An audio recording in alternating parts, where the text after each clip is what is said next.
I grew up in a wonderful home with two dedicated and loving parents, one of 5 brothers and sisters. A home where we as children were the focus of my parents' lives, where we regularly attended church, 2 Christian parents who did not drink, they did not smoke, there was no gambling, there was no physical abuse or fighting in the home. And oftentimes people would dump the garbage and whatever they were cleaning out of their house, and from time to time we'd come across pornographic books of a harder nature than more graphic, you might say, more explicit nature than we would encounter, let's say, in your local grocery store.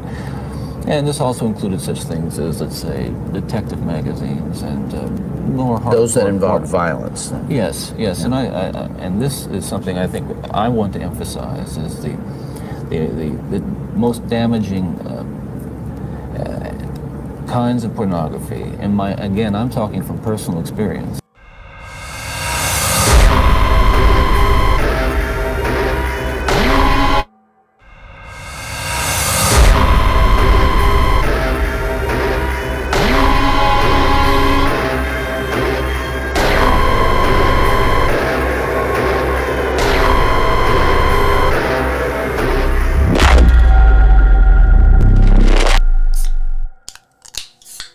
Sunny D, all right. Don't you just hate it when you're cleaning out your house and you just stumble across pornographic magazines?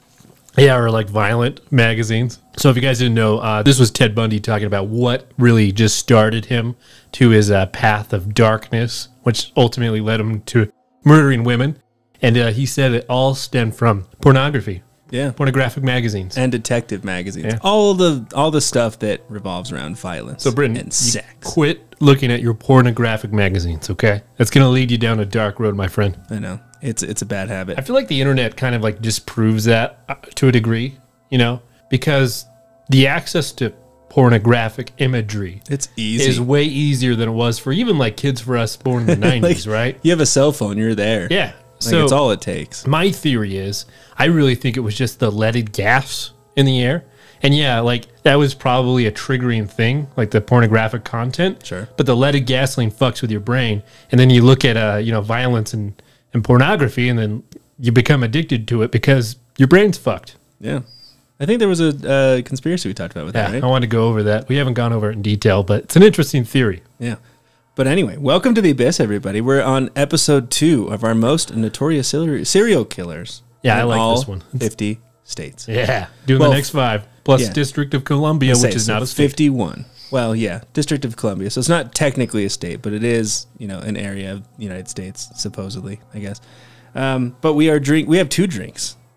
One of which was gifted to us by our friends. They went to Vegas and they brought us back some Sunny D vodka seltzer. It's a spiked Sunny D. It takes me right back to my childhood. It's so good. It is good. If you like Sunny D, you should get one of these. Yeah. It's really good. And I also got another beer called Tricera Hops. It's a double IPA. That is a funny name, sorry. From Ninkasi Brewing. So we got 2 drinks, and we're going to talk about some serial killers tonight.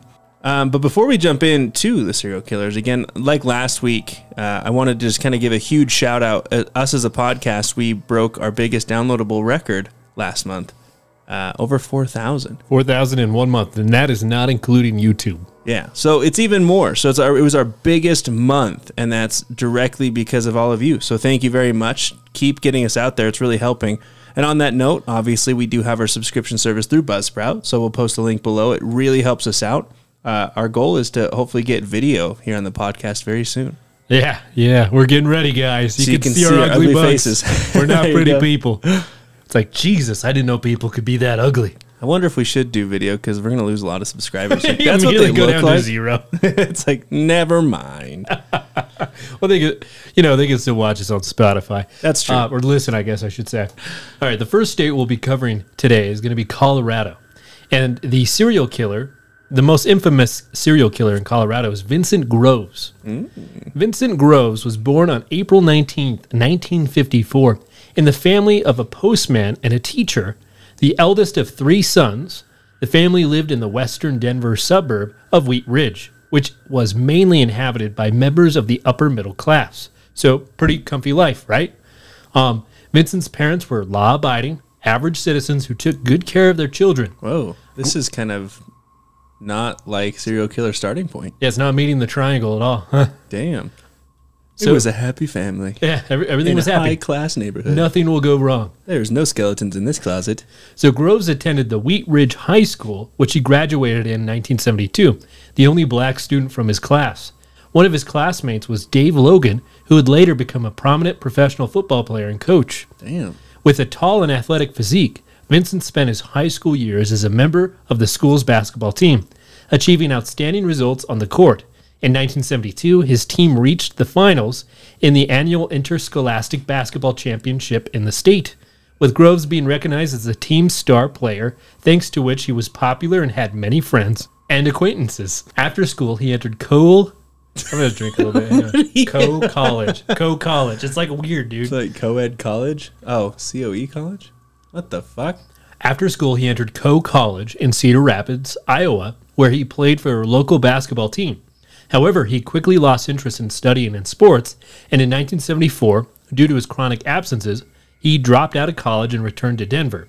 He moved in with his grandmother and found a job as an electrician at the Gates Rubber Company. So, like, sounds like he had a really social, high school experience, and, like, it's kind of surprising it just kind of fell off. He had a lot going for him. Yeah. And then all of a sudden he's like, yeah, I'm done He's being like, fuck cool it, I and want to be an successful. electrician. I want to splice some wires. In his free time, Groves was fond of drinking alcohol Yep. and visiting the red light districts. Oh. As a result of which, in the late 1970s, he spent a lot of time surrounded by pimps and prostitutes and subsequently began leading a criminal lifestyle. In late 1977, Groves met a 17-year-old Jeanette Baca, whom he persuaded to engage in prostitution and become her pimp. Oh, no. He's like Bender off Futurama. 17 years old. Oh, yeah. No, it's dark. On June 11, 1978, Baca's naked body was found in the woodlands in Jefferson County. During the investigation, police interrogated Groves, but since there was no evidence of his guilt, he wasn't charged. A few months later, he met a 21-year-old Norma Jean Halford from San Jose, California, who became his co-inhabitant. On August 24, 1979, a soldier from the Army discovered Halford's empty car parked on a mountain road outside of Georgetown. Neither Halford nor her body have been located to this day. Whoa. At the end of 1979, Groves became addicted to drugs. During this period, he met Jeanette Hill, whom he married in March 1981. Due to his addiction, Vincent began to exhibit volatile behavior, quitting his job at the Gates Rubber Company and finding employment as a janitor with irregular working hours. God, this guy just went on a steep decline. Yeah, he's going all the way down, from which his relationship with Jeanette became strained. On August 14, 1981, Groves killed a 17-year-old Tammy Sue Woodrum while out camping. On the advice from his wife, after committing the murder, Groves surrendered himself at the police station and gave a full confession.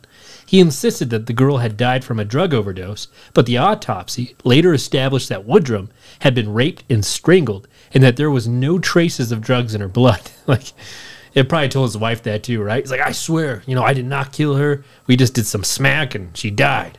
She just pulled out this bucket and did not stop Bucket of ingesting drugs. PSP, or PCP. PSP. A PlayStation? A bucket of PlayStation? She ingested a PlayStation Portable?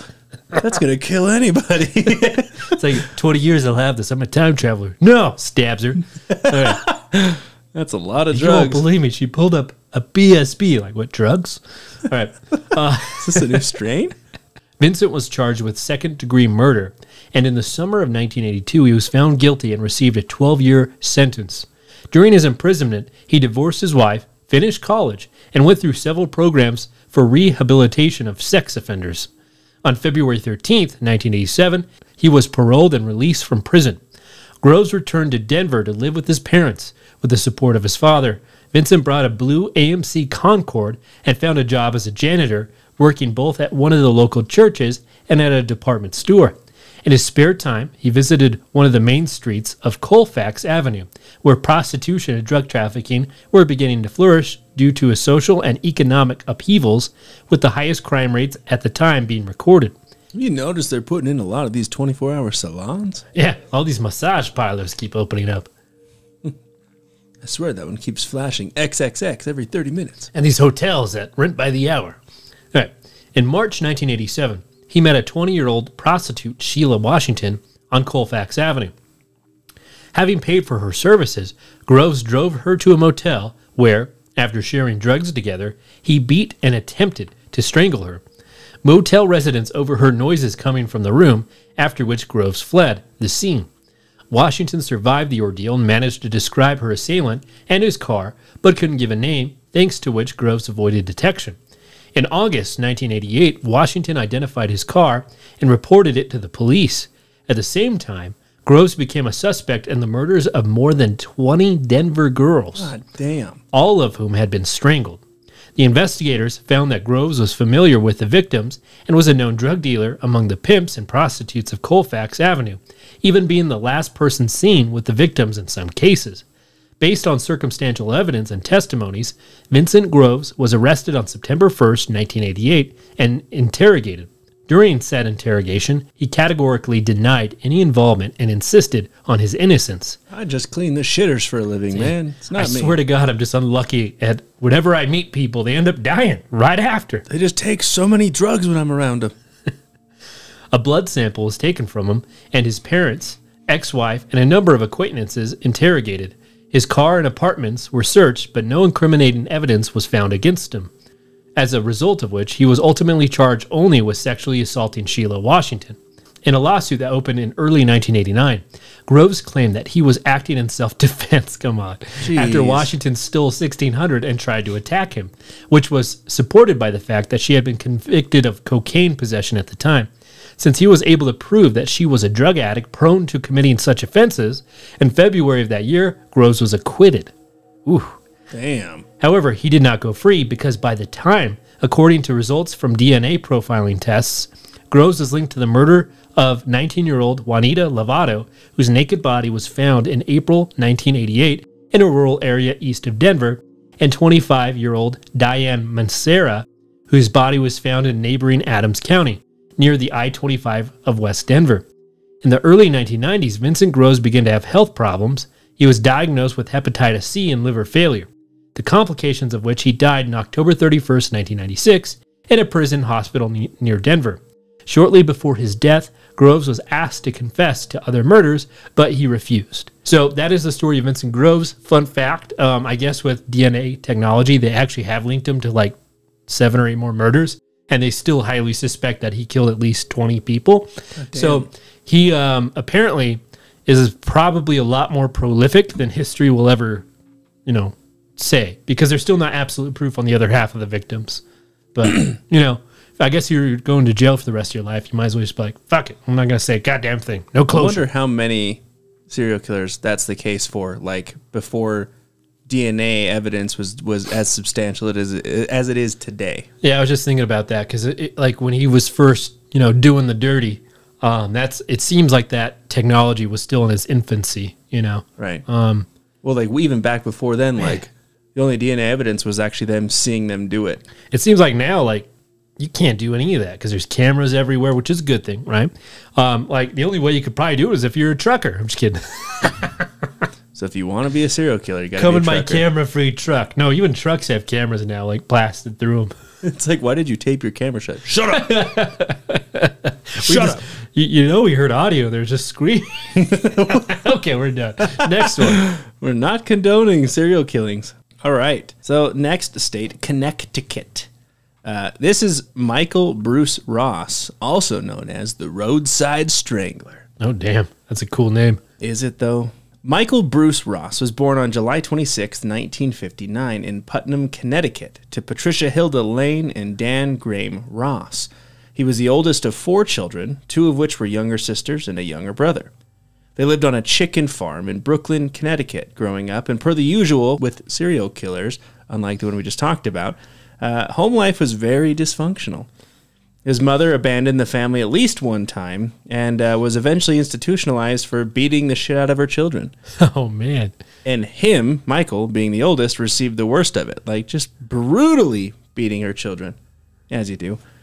Rumors were circulated by neighbors that Michael had even been molested by his teenage uncle, who later committed suicide when Michael was only 6 years old. That is the most rough hand you could really be dealt. Yeah, so already This person's not set up for success. Michael did well in school and graduated from Killingly High School in Killingly, Connecticut. What a town name. Killingly. That's where he started. I gotta start in Killingly. He grew up in Killingly, Connecticut. In 1977 was when he graduated Killingly. Even further, he graduated from Cornell University in Ithaca, New York, where he studied economics in May 1981. After school, he took the career of an insurance salesman. From a young age, Michael displayed antisocial behavior and began stalking women in the sophomore year of college. I don't see a serial killer picking economics as a major, you know. But then he just went to sell insurance. That's so interesting. I mean, that kind of ties to economics to a degree. I mean, loosely, but like, I don't know. Seems interesting to me. Yeah, it's kind of weird. I'm surprised he doesn't like study criminology. That would make more sense. Like, how do I get away with it without getting caught? I mean, hey, you're probably onto something. In his senior year, he committed his first rape, which would soon be accompanied by his first murder. Between the years 1981 and 1984, Ross murdered 8 girls and women aged anywhere from 14 to 25 in Connecticut and New York. He raped 7 out of the 8 victims and was also alleged to have raped but not killed a 21-year-old named Vivian Dobson in 1983 and a woman named Candace Ferris in Indiana. The Plainfield police rejected the possibility that Michael was Vivian's rapist and did not press charges, nor did he make any confession. Michael's first victim was Dung Ngoc Tu, a 25-year-old Vietnamese student at Cornell who was in her first year of graduate studies. She was last seen studying on campus on May 12, 1981, but when she didn't return to her rooming house, close friends phoned the police to advise of her absence. Roughly 5 days later, her body was found in Fall Creek Gorge, where Michael disposed of it after raping and strangling her. During his time as an insurance agent, he killed 17-year-old Tammy Williams on January 5, 1982, in his hometown of Brooklyn. Tammy was walking home alone from her boyfriend's house when Michael abducted her near his family's farm, where he raped and strangled her. Her family thought she was still alive and were devastated when her body was found several years later, concealed in a fieldstone wall. Can you imagine, like, your daughter being gone for years, and you're like, no, she's still alive, probably just ran away from home. You know, she's in this wall over here. Yeah. God, that would be heartbreaking. Not good. You always keep the hope up, no matter what, but, I mean, I guess it's closure. Only 8 weeks after Tammy's murder, Michael preyed upon 16-year-old Paula Pereira from Wallkill in Orange County, New York. Man, these cities. Killingly High School and then Wallkill, New York. Maybe this guy is just going... I'm going to go to every city that has kill in it. I'm going to kill people in it. That's his M.O. Wait, you said it was Wallkill? Yeah. And he hit someone in a wall? Well, this is the next killing. But, kind of weird. Coincidence? I think not. I'm going to go to Wallkill after hiding someone in a wall. Hey, after that's I fitting. Killed him. They'll never find me. Jesus Christ. Tell me it's a coincidence. I don't think it is. I mean, this guy's just like, man, they'll never track me. The cops are like, what is the next city with Where'd kill? they hide him? Kill Bush. Kill Bush is where he went. He's the last lady in a bush. Oh, my God. Kill field. There's a field. Kill it. That doesn't narrow it down. So stupid.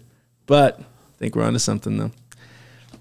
So Tammy was unfortunate enough to hitch a ride from Michael after school in March 1982 on her way to her boyfriend's house, and this was the last time anyone saw her. Michael raped and strangled Paula on a side road in the nearby Middleton and dumped her body in a marsh where she was found days later on March 20th, 1982. The next year in Kilmarsh, Michael... Just kidding. That's hilarious. That same year, Michael picked up Deborah Smith Taylor, a native to Griswold, Connecticut, as she was walking along the side of the road near Danielson. On June 15th, 1982, she and her husband ran out of gas and split up in hopes of finding sources quicker. Michael got her into the car where he raped and choked her, just like his prior victims. Deborah's body was found 3 months later in Canterbury, Connecticut. Michael had a gap that lasted more than a year since his last kill, and broke that gap by targeting Robin Dawn Stavinsky, a 19-year-old girl from Norwich, Connecticut. Sometime around November 16, 1983, Michael raped and throttled Robin to death after picking her up as a hitchhiker. Her body was found a week later, on November 23, 1983, by a couple of joggers at the entrance of the Uncas-on-Thames Hospital, Norwich, and I probably butchered that to death. Poor choice of words there, Britain. On April 22nd, 1984, Michael claimed 2 more victims, April Brunei and Leslie Shelley, both of them being 14-year-olds from Griswold. Michael kidnapped them near a local pizza parlor, then gagged and sexually assaulted April while a very frightened Leslie watched. He then strangled Leslie and disposed of their bodies in a culvert in Preston, roughly 9 miles from their hometown.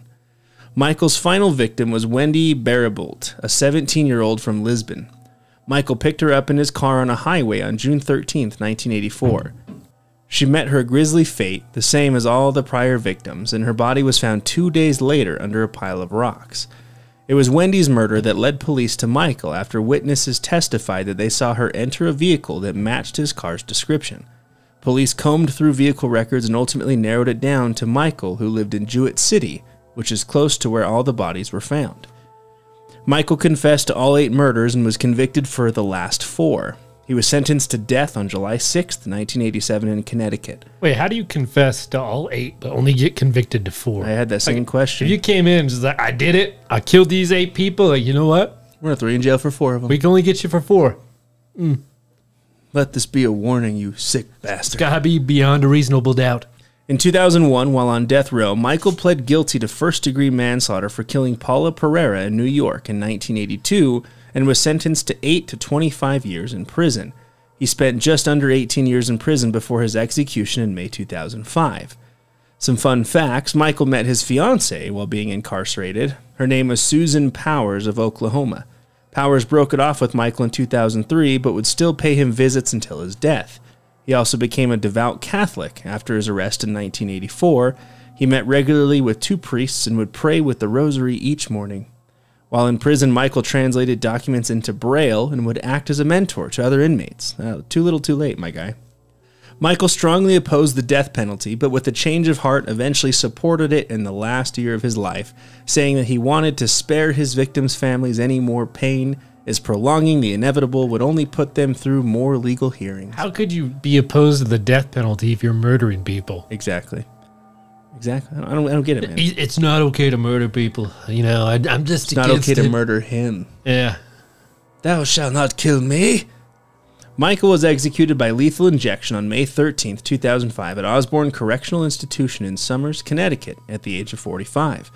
He did not request a final last meal before his injection and instead ate what was on the prison menu for the day, which was turkey a la king with rice, mixed vegetables, white bread, fruit, and a beverage. When asked if he would like to make a final statement, he said, "No thank you," while keeping his eyes closed, and was pronounced dead at 2:25 a.m. But I think they should do, like, if they could, like, prove it beyond a reasonable doubt, the death penalty is they just pit 2 serial killers in, like, a pit. And they have to fight each other to the death. And the person who wins, like, lives for another, like, you know, couple months. Depending on the population of serial killers. Maybe it's like, all right, you get another year, pal, in prison. And here's the next one. They just throw him in another pit with the next serial killer? Okay. Yeah. Pretty dark place. But, you know, a little bit. At least they'd be pretty scared. Most of these serial killers, they're like, they're little bitches. It's like a place to live, dude. They're kind of like, bitches. Yeah. Okay, like, you pit them against another person, they'll be scared. They're like, I don't want to die like they did. Especially another serial killer. They'll probably cry before. Oh, Cleet's on to the second beer. All right, on a lighter note, did you hear about the guy who got mad about chicken wings and drove his truck into a fast food establishment? 1 second. No, I did not. Yeah, it's hilarious. So I guess he came in. He was mad. He ordered some food, and they gave him the food, and he was like super happy. He's like, "Thank you guys so much," and he left. Came back right around closing. He was like, "Hey, can I get some chicken wings?" They're like, "No, we can't," you know, because I think they like drained the fryer or something like that, like right, like they're closing. Yeah. And the guy's like, he's like super pissed, and then he sees that there's like a bag of chicken wings that have already been ordered and are like to go for like someone else, Uber to pick it up. Freaks out. And he starts just trashing the place, like swinging at employees behind the counter, trying to throw shit. Man. I guess one employee is just like, not today, and he just starts beating the shit out of this guy, right? It's all on camera. And over chicken wings. Oh, and then like I guess the guy who runs up to the door rips it off its handles, so he's probably on drugs. And the employee like took him down, grabs his phone, throws it onto the sidewalk as hard as he can, and as the guy gets mad, gets into his work truck of all things, drives it into the building. Almost totals his truck and then reverses out and drives away. Like, I don't condone that, but it would have been hilarious if he got out and grabbed the bag of chicken wings. I don't even know if he grabbed the chicken wings. That'd be cool. Like, if he didn't, it was all for naught, man. Like, it was that upset over chicken wings. Oof. You have to leave with chicken wings. Man, some people. You probably did some math before, some addition. All right. So let's talk about Delaware. Delaware. Their serial killer is Stephen Brian Pennell, who was both a sadistic killer and an enigma. Oh. Though married with 2 children and seemingly normal, electrician by day, Pennell drove Delaware's Route 40 by night, torturing and killing 5 women throughout the late 1980s. I don't know why I keep getting electricians, but whatever. So let's jump into it. All right, Stephen Brian Pennell was born November 22nd, 1957, in Wilmington, Delaware. In childhood, Pennell seemed a good, shy, and timid kid, always helpful toward neighbors. He seemed fascinated by police work, often quizzing one of his police neighbors about his work when he arrived home in his cruiser. How do you get all the serial killers that have like a pretty decently normal childhood? They're all electricians. I don't know. Mine I get, and it's like, yeah, his mom just consistently beat him and threw him in dog shit in the front yard. And then he would hit his dog. Light his socks on fire. By high school, Pennell was up to 6 feet and known as the Gentle Giant. Yeah, that's it right there. Pennell, graduating in 1976, spent 2 semesters studying criminology at the now-defunct college. He's gentle until you piss him off, and he's ripping you in half with his bare fucking hands. I'll murder you. With a lifelong dream of becoming a police officer, he applied to the Wilmington Police Cadet Program but failed the physical testing. Pennell became a qualified electrician in 1987. Now married with 2 sons and a daughter from his previous marriage, they lived in Glasgow trailer home near Route 40. Generally considered a good family man, Pennell played sports with his children, gave neighboring kids rides to school, and even dressed as Santa Claus for the holidays. In addition to his electrical jobs, Pennell worked part-time as a bouncer, standing 6'5" and weighing around 300 pounds. I was going to say, that is a giant-ass Santa Claus. It's not a Santa Claus you want coming down your chimney. Ho, ho, ho. Ho, ho, ho. You'll shoot your eye out with my gun. Right. Oh, my God, dude. Pennell appeared intimidating, but a former customer of his once said it was a facade. He just didn't command respect. What does that even mean? He's like, you're such a bitch. Pennell's career as an electrician was a dud, and he couldn't hold down a job for very long. He ran up credit card bills, which put a strain on his marriage, causing incidents of domestic violence. Pennell broke his wife's arm once, which was never reported to the police. So I guess he's not a gentle giant. On the rainy night of November 29th, 1987, a couple driving through an industrial park in Newark, Delaware, thought they saw a mannequin at the side of the road. This is like a horror scene. Jesus Christ. Instead, it was the beaten and mutilated body of Shirley A. Ellis. Oh. Her body was discovered partially clothed with the remnants of duct tape in her hair.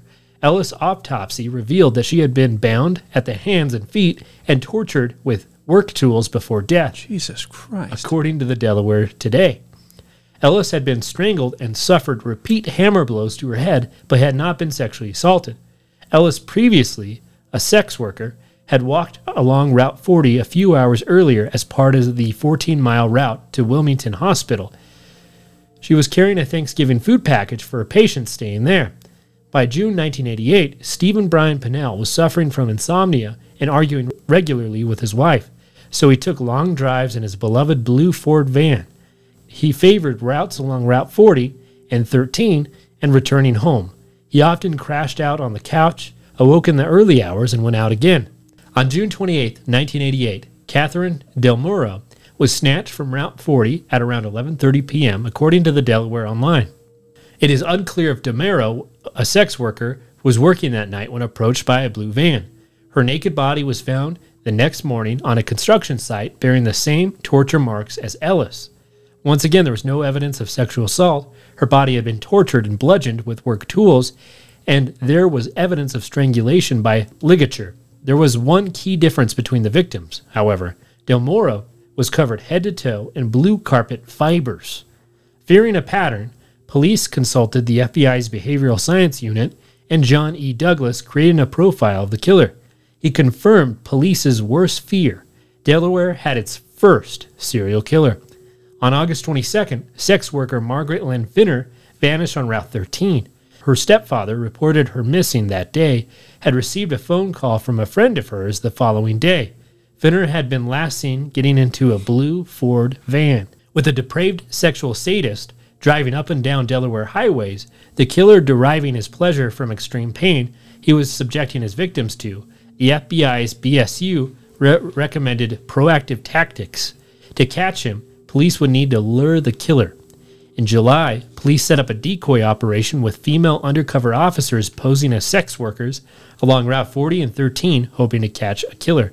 Can you imagine working for the cops and like your job is to pose as a sex worker on the highway? It's actually pretty common. It just seems like that would be weird. It would be. The old 9 p.m. to 3 a.m. grind. Wired for evidential audio, the officers had instructions not to enter any vehicle stopping for them. On September 10th, Kathleen Meyer was last seen alive, hitchhiking along Route 40 around 9:30 p.m. An off-duty police officer, unaware of the ongoing decoy operation, saw her enter a blue Ford van. Suspicious enough to note the license plate, he didn't share the information at the time, and Meyer's body was never found. 4 nights later, as reported by Delaware Online undercover cop Renee Lano, noticed a blue van passing her 7 times near Route 40. Jesus. The van, I think I've seen this van a time or two today. The van was making U-turns at each pass. So it's like it comes up to you, does a U-ey, disappears. Comes up to you, does a U-ey, disappears. The undercover team proactively drove her to a darker, more secluded area on Route 40 where the blue van drove past and finally stopped in front of her. The driver wanted her to get in, but instead she feigned interest in his van, asking him to turn on the interior light. She's like, I don't know, turn on that interior light. Your car seems pretty cool. He's like, all right, yeah, look at these blue fibers. Look at them. So blue and fibrous. Lano saw blue carpeting covering the van's interior panels. The driver appeared sullen, untalkative, and very different from the driver she had previously encountered. Thinking on her feet, Lano ran her hands along the passenger side door jamb, subtly grabbing a handful of blue fibers. After further discussions and excusing from Lano, the van driver left. Officers ran the van license plate RV2059 and found it was registered to Stephen Brian Pennell, the Delaware electrician. Pennell lived off Route 40 close to where the previous bodies had been found. The forensic lab tested Pennell's van fibers against those found in the body of DeMauro. Pennell was placed under surveillance and on the night of September 18th was observed driving circuits of Route 13 and 40. Pennell finally went back home, and when investigators observed the lights going out, they departed, thinking their suspect had gone to bed. However, Pennell left later that night for another cruise along Route 40. Later that night, witnesses reported sex worker Michelle Gordon getting into a blue van.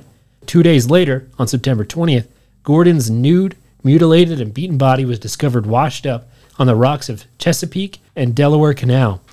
You imagine that? Like, I mean, he should be getting caught pretty soon. They're like, oh, he's going to go to bed. Let's leave. He gets up really early in the morning, murders someone. Yeah.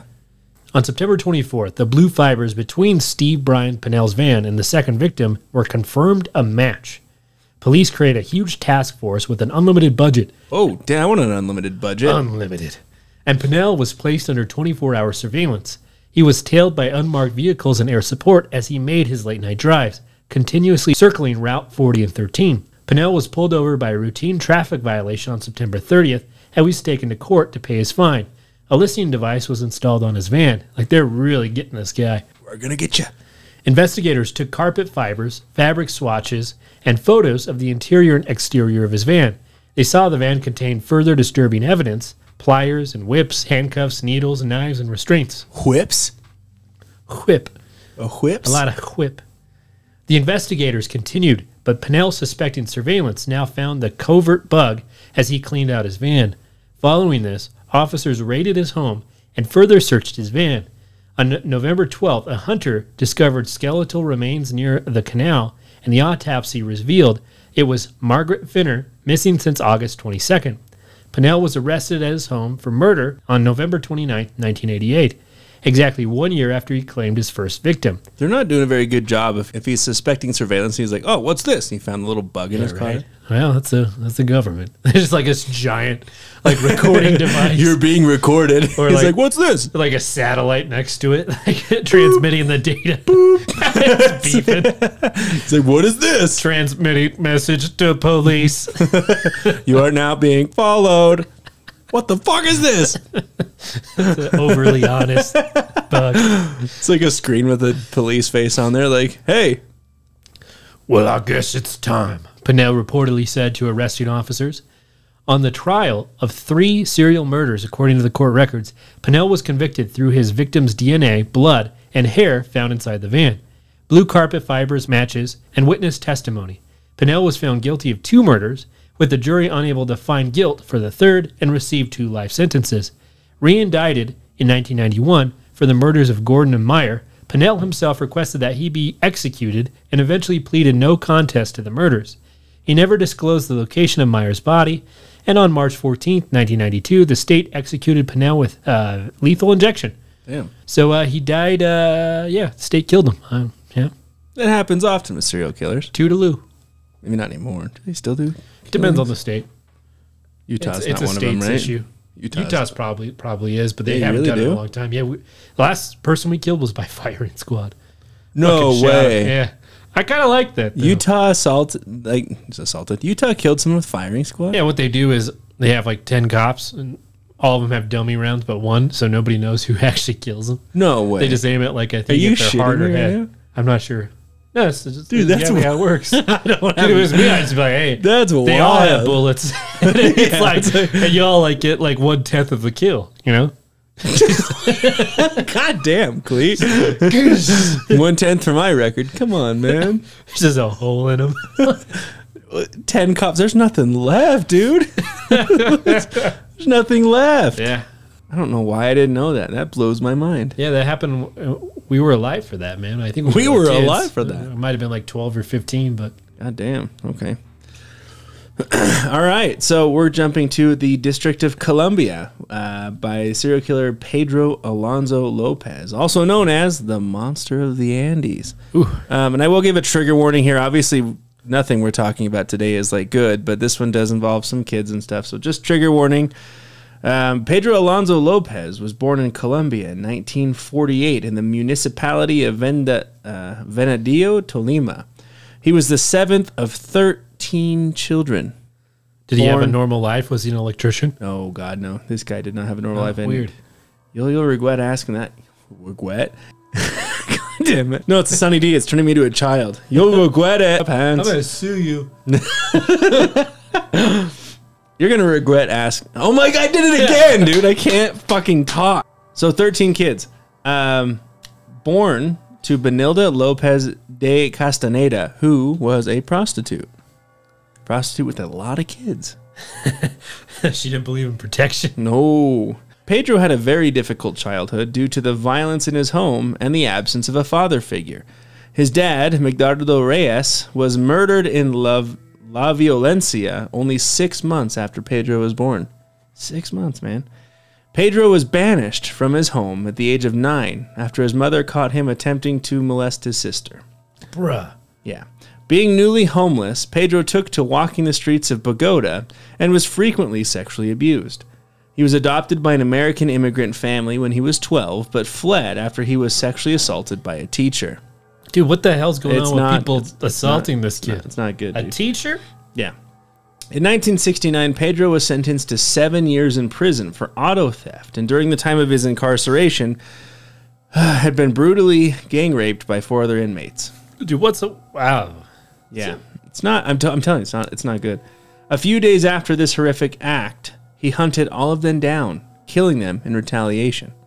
These killings were ruled at self-defense, which added 2 years to his overall sentence.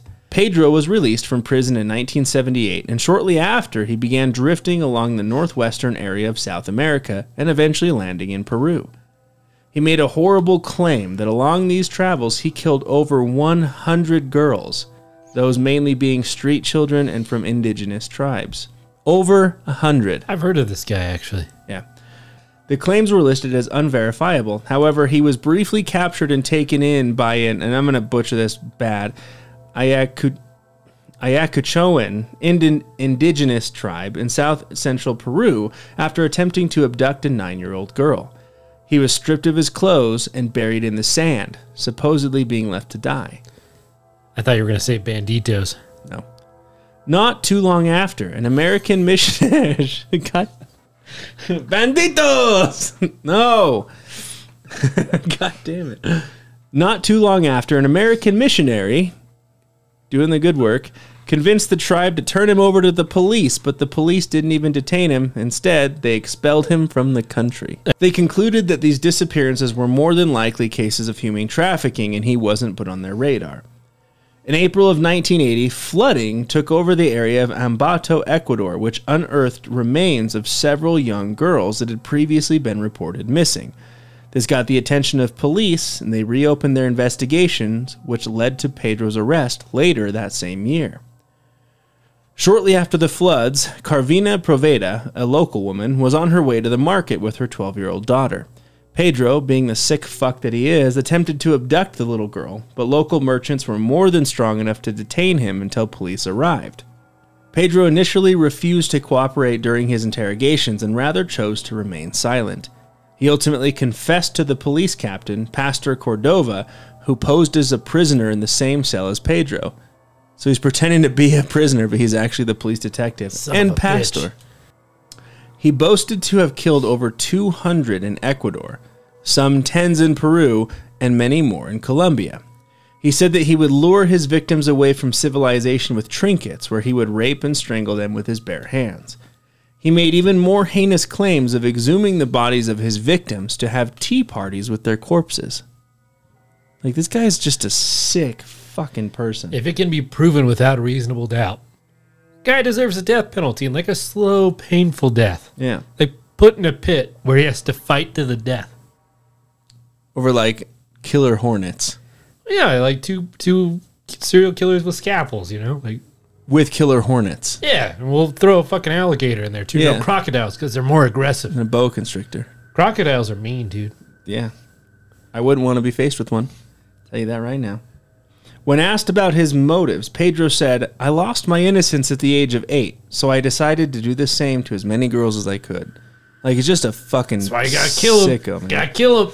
Shortly after this vile confession, he directed the police to the bodies of 53 of his victims, and his confessions led to a confirmation of a total of 110 in Ecuador. 110! I don't like this guy. In 1980, Pedro was convicted of murder and sentenced to 16 years in prison. 16 years for killing 110 children! However, this was the maximum sentence in Ecuador at that time. Now, what you need to do is put him in a zoo where there's a lot of chimpanzees. An alligator. Right? No, just chimpanzees. And Rip his they balls all off. need to watch him while they're restrained. And he gives one chimpanzee a cake, right? And the chimpanzee eats the cake, and then they let go of the other chimpanzees while he's in their containment field. Because you know what they'll do, right? Oh, yeah. There's a story behind it. Guy did this. It's an actual thing? They ripped off his balls, you talked about penis, this last his time. eyes, his ears, everything. They mutilated this guy. He was just trying to do a good thing because he raised this chimp, put him in the zoo, brought him a cake for his birthday. The chimps broke out. Oh, so, Because okay. they were mad because they didn't get the cake. I thought you were trying to tell me it was like... They're vengeful. Like, Yeah. And they understand what's useful out of a human. And they'll just take it away. Take it away. Your eyes, your ears, your balls, your penis. Anyways. Penis. No, I thought you were saying like that was like a study they did. Like, hey, go give this monkey a cake and we're going to let the rest of them out. No, that's unethical. I know. That's why I was so shocked. But No, when you no, said they broke out, It just I'm like, that happened makes naturally. sense. That's not natural, man. No, I'm just saying it happened naturally. It's 100% God. natural. Yeah, that's nuts. exactly what natural is. No one trained them to do that. That you know of. No, those chimpanzees are bad. Stop fucking with that, dude. Chimpanzees are bad people. Chimpanzees aren't people. They would be bad They people. would be bad people. If they were a person, it'd be a bad serial killer. Yeah. Lopez served his sentence at the Garcia Moreno prison near Quinto and was released 2 years early in 1994. So not only did he get a ridiculously asinine sentence, but he got out 2 years early. And get this, shortly after release, he had an interview in which he described himself as the man of the century and that he was being released on good behavior. So he killed 110 fucking kids, gets out, and he's like, oh, I got out for good behavior. I'm the man of the century. Right? Fucking asshole. He was released from an Ecuadorian prison on August 31st, 1994, and was deported to Colombia, where he was detained as an illegal immigrant and later handed to Colombian authorities. The prosecutors weren't able to make a case against him, which resulted in him being declared insane and committed to a mental hospital. In 1998, he was released on a $70 bail. It's just fucking trivial. On the condition that he would periodically report to the authorities. Do you think he did? Fuck no, he didn't. That's he got 80 out. cents a victim. Yeah, and he didn't. Did you just really do that math just like that? No, I just made it up. It's totally. I would have been fucking impressed. Like, you wasted no time. 80 cents a victim. Well, yeah, let me get out my calculator. 110. We're going to carry the 2. 80 cents. Yeah. Just kidding. Oh, I was like, God damn it, Cleet.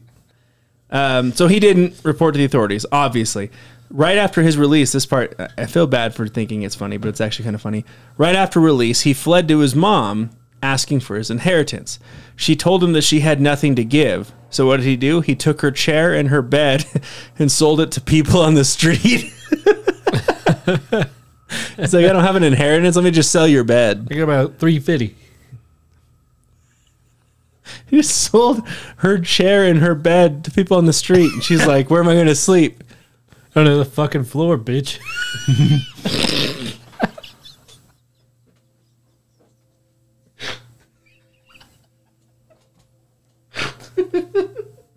You said it with such conviction. On the floor, bitch. You can't say that. You can't. I'm just saying he's a bad person. He's so he a would've said horrible that. person. He would I have wouldn't say that. No, I know. You're But right. he probably would. His last report. God fucking damn it. Oh, okay. Yeah, you just made this so hard. Like, oh, okay. His last reported sighting was in September 1999 when he visited the National Civil Registry to renew his citizenship card. Colombian National Police and Interpol issued warrants for his arrest in 2002. The Interpol warrant was deactivated in 2005, but he still remains a fugitive. He was also named as a possible suspect in a homicide committed in Tunja, Colombia in 2012. One crazy fact, the 2006 edition of Guinness World Records credited Lopez as being the most prolific serial killer, but the listing was removed after complaints of it making a competition out of murder. That's a good point. Like, why would you glorify One that? young man read that and said, not this last Yeah, time. you got to be careful son of a that he's bitch. like, oh yeah, you are. No, it's not. So yeah, so that's he's supposedly still out there as of recording this. Fucking one school bus. I'm gonna beat that. Okay, we're done. Bro, you're done. And You can't fit What's that 112 called? kids in fucking a school bus. Yeah, it's fun. Yeah. Yeah. Fuck around, find out. Fuck around and find out. All right, so let's wrap this up with Florida. Yeah, we're doing Florida. I which think we is, know who Florida is. It's gonna be Bundy. Bundy. Like, this topic's already overdone, so I just did a quick summarization of it. Right. Everyone knows Bundy. Bundy's the one you could do like a 3-part episode. Oh, with. yeah. Like a 3-part series. If you guys want us to do it, we can for the future, but it's gonna be a brief synopsis here. So Ted Bundy was born November 24th, 1946 in Burlington, Vermont.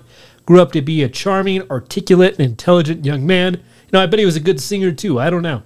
However, by the time he was a teenager living in Washington, Bundy already exhibited signs of sadistic serial killer behavior he would eventually become. In interviews, he recalled being antisocial and wandering the streets looking for discarded pornography or open windows to which he could spy on unsuspecting women. Sir, you dropped your Playboy. Yeah. Can I have it? Britton, you'd call that a Monday night, right? I don't know. He also had Tuesday, bitch. Yeah, all right, my bad. He also had an extensive juvenile record for theft that was dismissed when he turned 18.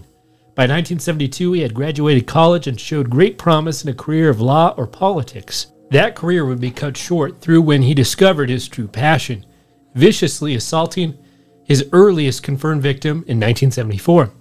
He tended to prey on young and attractive college women, first near his home in Washington, then moved east to Utah, Colorado, and finally in Florida. Bundy would prey on these women with a ruse, often wearing his arm in a sling or his leg in a fake cast, and walking on crutches. you see the Zac Efron show about him? Yeah, I saw a couple episodes. Oh, yeah. It was all right. It was okay. I don't remember it very much. I don't know if I like you said, it's just been overdone with Bundy. He would then use his charm and fake disability to convince his victims to help him carry his books or unload objects from his car. He was also known to impersonate authority figures such as a police officer and firefighters to gain victims' trust before he attacked.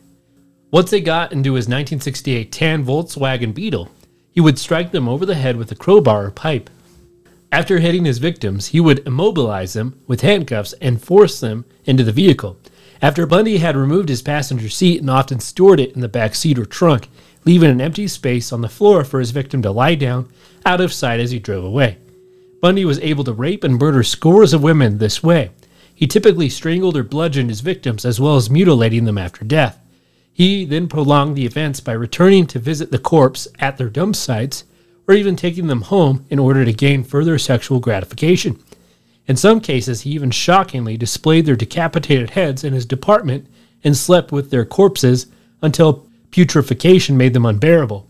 As body counts rose and witnesses' descriptions spread, several people contacted authorities to report Bundy as potentially matching the suspect. However, police consistently ruled him out based on his seemingly upstanding character and clean-cut appearance.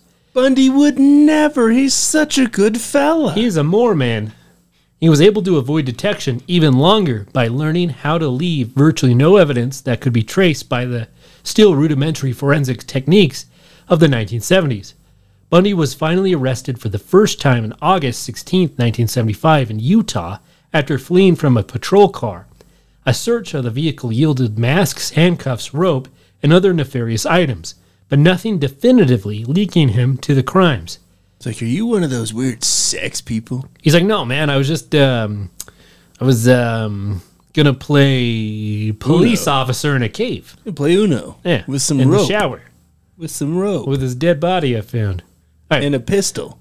He was released, but remained under constant surveillance until he was arrested again for the kidnapping and assault of one of his victims several months later. Bundy escaped custody a year later after being transferred from Utah to Colorado for another trial, but was recaptured within a week. He then managed to escape a second time on December 30th, 1977, at which point he was able to reach Florida and resume his killing spree. He raped or murdered at least 6 more victims, 5 of them from Florida State University students, before he was apprehended again for a traffic violation on February 15, 1978. He was finally sentenced to death and died in the electric chair on January 24, 1989. At the time of his execution, he had confessed to 30 murders, though the actual number of his victims remains unknown. Yeah, that was a very, very quick Bundy reference. I know. I went through it pretty quick. There's just too much on Bundy. He's one of those ones that we're going to run into a couple where it's like, oh, we all know what this person did. Yeah, we could have made 3 episodes of Bundy if we wanted to. And if you guys want to, request it in at entertheabysspod@gmail.com or anything else you want to hear. Anything. That's going to wrap us up for our Serial Killer episode 2. And like Cleet said, if you have any suggestions at all, entertheabysspod@gmail.com. Also, thank you for all of you who have supported the show to make us get to this point here. If you want to support the show even further, we do have our Buzzsprout subscription services. We'll post the link below. Thank you to our subscribers now, Mothman, Devin C., Conklin Family, Haley, and Lou. Your contributions have really helped us continue to grow the show. As we said before, we really want to get video going, and we're, hopefully... Part of the funds that we are getting are going to contribute to the Video Foundation. So thank you so much. Yeah, and other things, right? We just want to continue to grow the show to give you all the content you want to hear. And hopefully as we continue to get subscribers, we can get fun little perks for our subscribers. We're just not quite there at that tier yet. But as we get more and more in, we can do some fun stuff, some merch, all that good stuff. So all of your contributions definitely help us get to that point. All right. And if you're listening to us on YouTube, please like, share, and subscribe, as it really helps us get us out there. And as always, thank you for entering the abyss. Until next time.